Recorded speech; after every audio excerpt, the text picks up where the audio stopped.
Hi everyone, this is Alan Saxena and welcome back to my channel. In my previous video, I have taught you guys how to install Anaconda on Windows 10 operating system, and along with that I have also taught that how to create a new notebook in Jupyter. So I have created this notebook and renamed this as Numpy for Beginners. So in this particular video, as you have guessed, I will be talking about Numpy. So what exactly is Numpy? So Numpy stands for numerical Python. So Numpy is library for Python programming language that adds support for large multidimensional arrays. Basically what Numpy do is it allow us to perform high level mathematical operations on large arrays and matrices. So the first step we need to take is we need to import Numpy. Let me zoom it for you guys so that you can see the code clearly.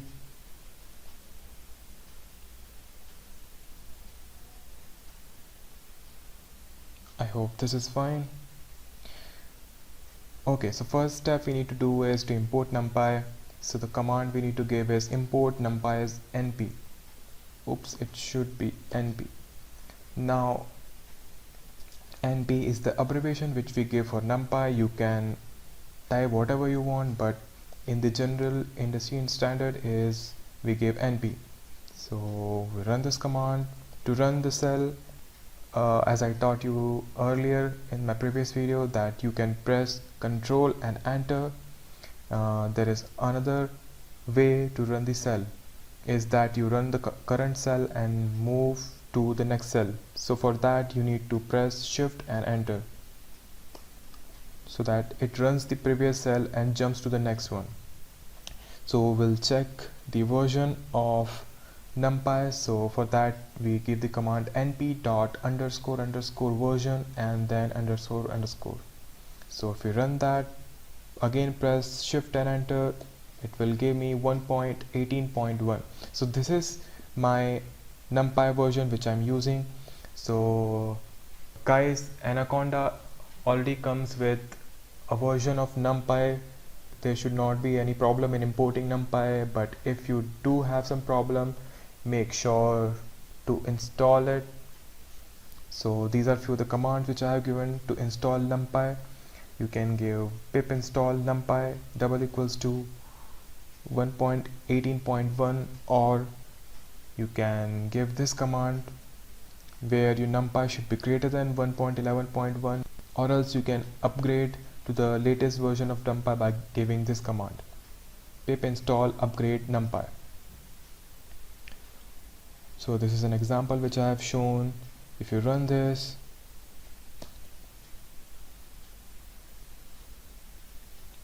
okay, it is taking some time.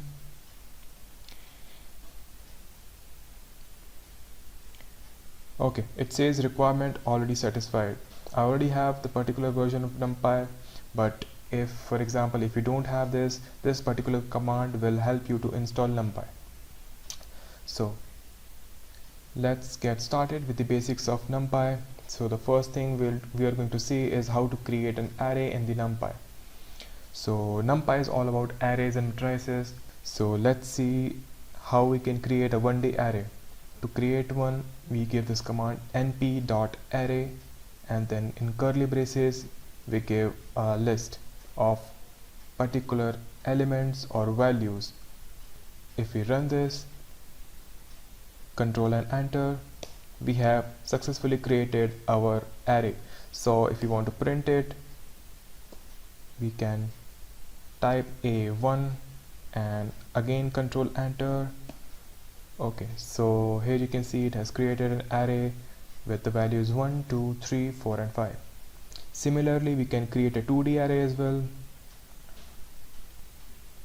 Here you can see, to create a 2D array, I have again given the same command np.array and the values in this order, and if I press Ctrl enter, it should create me a 2D array. Now if you want to print it, give A2 and then I go and Control enter.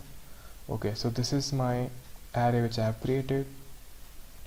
So make sure you put correct order of square brackets. So here you can see that there is one array and here is another array. So jumping to 3D array, so this is a particular format to create a 3D array. If I give A3 and run this, it should give me a 3D array which I have given. So these are elements which I have put in 3D array. So here you can see the array has been created. Okay, if you want to know more about the array you have created, you can know its dimension, its shape and size. So the commands are A3, that is your array name, dot ndim, which will give you the dimensions of your particular array. A3.shape will give you the shape. For example, A3 has what shape it is. It will give you the exact shape. And A3.size will give you the size or the number of elements which you have. So let's go and run this cell. Okay, here we can see the number of dimensions in A3 array is 3. So it has 3 dimensions. So as you already know that we have created A3 as a 3D array, so it has been verified that the number of dimensions is 3.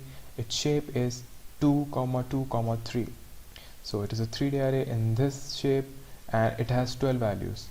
So the elements, the count of the elements is 12. So if you want to verify this, you can multiply the shape. 2 into 2 is 4 and 4 into 3 is 12. So the size of A3 is 12. Okay, now moving forward. Okay, here the command I have written is np.seed100. So what is seed? So seed is used for reproducibility. So what does this mean? So this means that if I want to generate random numbers again and again, if I put a seed in my code, then each time I generate new numbers or new random numbers, the numbers will come out to be the same. Okay, so now let us see how to generate random integer ND array. For that, Numpy has a function random.randomInt, and in curly braces you can give 10 and size 5. So what does this mean? So this means it will create an array that is a 1D array of size 5 and the values will be from 0 to 9. If I have given 10, that means values will be from 0 to 9. That is 10 different values. So if I go and run this, control enter, it will give me 5 values, and the values of each element will lie from 0 to 9. Now if I run this seed again, then shift enter and then control enter, you will see the random integers generated are same. So this is the benefit of using random.seed, so as to create same numbers again and again. In order to create 2D random integer array, we need to give a command np.random randomInt size 5, 3. So here is exactly, you can see that we have given 2 dimensions, that is 5 and 3, that in 5 cross 3 you can say. And again the numbers, the values should not exceed 0 to 9. So it is given 10, that means the values in my matrices will be ranging from 0 to 9. So if I go ahead and run this, control enter, you can see my values are from 0 to 9. So no value is exceeding 9. So this is what 10 means, 0 to 9, and size is 5 by 3. You can see I have 5 rows, 1, 2, 3, 4, 5, and 3 different columns. So this is how you can create random 2D array. And similarly, oops, it should be 3D array, typo.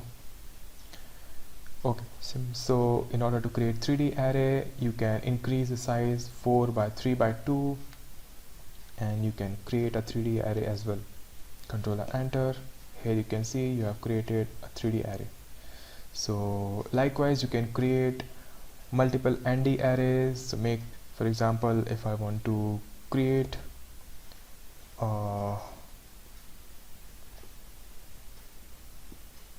n dimensional array with some different dimensions, let's say comma 2, comma 4, comma 5. We should name as at k4, and we have to print k4. Let's go ahead and run this. It should give me a random int array of how many dimensions we have now. 1 2 3 4 5 6 of 6 dimensions. Okay, so this is my 6-dimensional array, you can see. So likewise, you can create multiple dimension array and you can play around. Okay, so moving forward, let us see indexing in Numpy. That means we will see how to access elements in particular array. So in order to do that, we can simply give the array name, that is A1, and the square brackets, and inside that square brackets we can give the index number. So what is the index number? So this one value has a particular index number as set as 0. So remember guys, in arrays the indexing starts from 0. So this 1 has index 0, 2 has 1, 3 has 2, and so on. So if I want to access this particular 1 which is at the 0th index, so for that I can do is mention the index number here 0 and run this. So it is giving me 1. So that means this is my 0th index. So similarly, if I want to access value at 4th index, that is the value 5, which is at the 4th index, 0 0 1 2 3 and 4. So if I give 4 here, it should return me a value 5. Yes. So guys, there is also a term called negative indexing in Numpy array, so that you can access the elements with negative indexing. So negative indexing, how it works is starting from the back of the array, this 5 particularly is at index -1, 4 is at -2, 3 is at -3, and so on.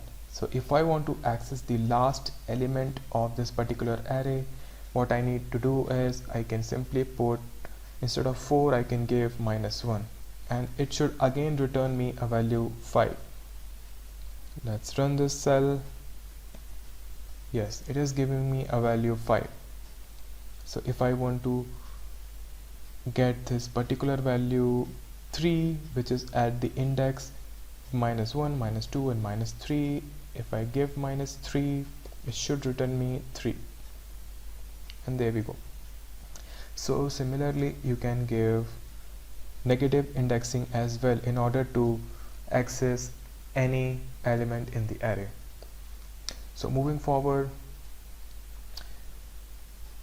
next comes array slicing. That means selecting elements from one index to another index. So let's see how we can do it. Okay, so first I declare my Numpy array which has 10 different values from 1 to 10. Let's go ahead and run this cell. So if I want to slice elements from 0 to 5 index. So what I can do is mention the array name, that is A1, and inside the square brackets I can mention the index from which I want to slice the values, that is 0 to 5. So if I go ahead and run this, it will return me first 5 values, that is 1, 2, 3, 4 and 5. So guys, here you need to note that it does not return the 5th index value, that is 6. Even though I have written 5, it will only return me values from 0 to 4th index, that is 1, 2, 3, 4 and 5. So these are the values it will return. So this is the important thing you need to remember. So likewise, you can go ahead and slice arrays.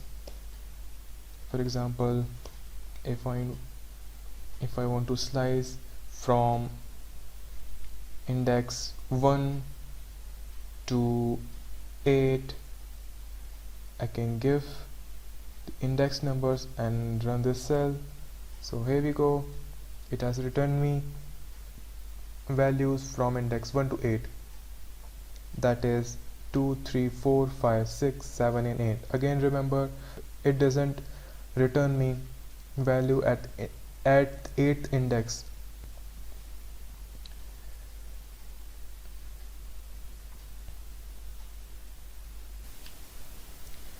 There is also a concept of negative slicing in Numpy. For that you need to give negative index numbers. So for example, if I want to slice from index -4 to -1, I can go ahead and put this index value in this square brackets and run this, and it will return me 7, 8, 9. So I should also print my original array A1 and run this. So -4 to -1. So let us see what is the value at -4. My 10 is -1, -2, -3 and -4. So my -4 value is 7, and it will go up to -1, that is it will ignore value at -1th index. So it has returned me 7, 8 and 9. So yeah.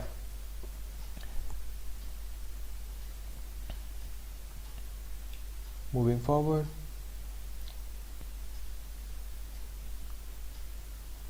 you can also add steps in your slicing. For example, if you want to extract every second or every third element from your particular array, you can simply do it by giving the number of steps you want to jump after each element you have extracted in this way, after giving a colon. So you can mention the index, that is from starting one index to 9 it will give values, and it will give me every another value, that is every second value. So if I go ahead and run this, let me also print my original array, that is my A1. So if I go ahead and print this, so it is giving me values from 1 to 9 and every second value. That means one value at one index is 2, so it is giving me 2, and every second value, that is 4, 6 and 8. So my 9th element is this and my 10th element is this. So up to 9 it is giving me all alternate values. So this is how it works. If you want to print every third value as well from 1 to 9, so let us see what all values it is giving, 2, 5 and 8. So you can validate it. So from 1 to 9, what is my value at first index? It is 2. So from 2, every third value it is returning. So 1, 2 3, so that means 5, and then again 1 2 and 3, and it is returning 8. So this is how you can add steps in slicing. Next comes reshaping an array. So for example, if you have an array, let's say you have a 1D array and you want to convert it into 2D or 3D or any ND array, you can do it. So let's see how we can perform this task. So let's consider we have an array which is named as ARR, and we want to reshape it. So for reshaping, we have a function called reshape. You can type reshape and give the shape to which you want to convert your data. So I have given 4 by 4. Let's go ahead and run this. This is how my new array looks like. It has now converted into two dimensions, that is 4 by 4. So it has 4 rows and 4 columns. One most important thing you need to know is make sure you satisfy all the elements in this particular array from which you are reshaping. For example, it has 16 values. That means your new array should also contain 16 values. That means 4 cross 4 is 16 values. You can also reshape. You can also reshape it as 2, 8, that means 16. So it will reshape me as 2 rows and 8 columns if I go ahead and run this.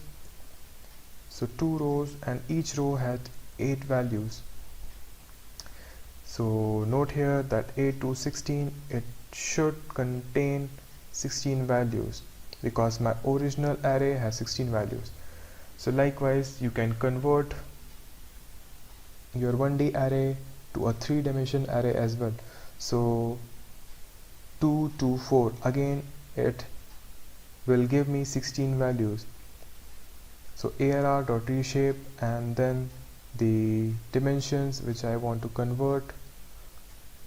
If I go ahead and run this, so here we go. We have got a 3D array as well.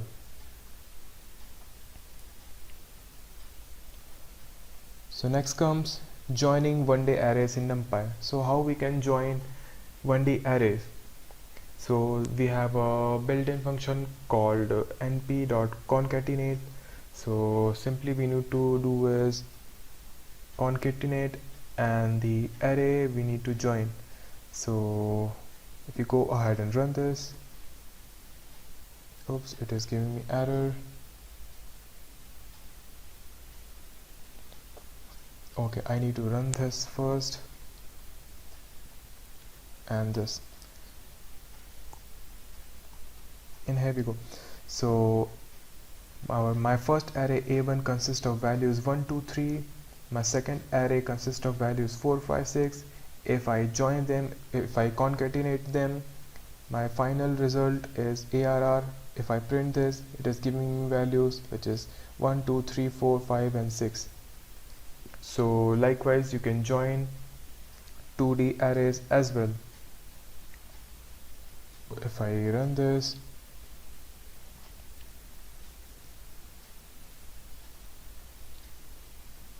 and join them by giving command arr equals to np dot concatenate and then give a1 comma a2 and run this. It has joined my 2D array as well, and if I go ahead and print this, okay, so this is how you can join 2D arrays as well in Numpy. So this is all about my today's video. This is part 1, guys. So in part 2 I will be discussing more advanced topics such as ufunction, aggregations, broadcasting, Boolean logic and comparisons, sorting, and structured array. So stay tuned, guys. I hope you like this video. Please like, share, and subscribe for upcoming awesome videos.